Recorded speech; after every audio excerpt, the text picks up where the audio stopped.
Ukisema na kitu hiko, kuna kitu kingine kipi ambacho kitu kingine ambacho siwezi kukisahau? Nilipata nafasi ya kuongea kwenye familia.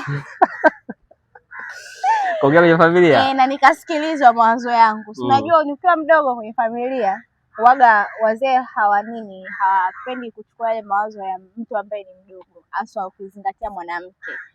Lakini katika mwaka huu tulitokea kuna vitu fulani hivi, nikasimama kama mimi nikatoa uamuzi na ndo huo ukapitishwa. Ndo pale mimi hapo ndo nikagundua kwamba na mimi nina kitu, na mimi nina uwezo wa kusikilizwa, na pia nina maono ambayo hata wakubwa zangu wanaweza wakayasikia na wakayafuatisha. Kitu kama hicho yani kwangu mimi siwezi kusahau, na kilinipa furaha kubwa ndani ya moyo wangu, sababu ni for the first time naongea kikasikilizwa.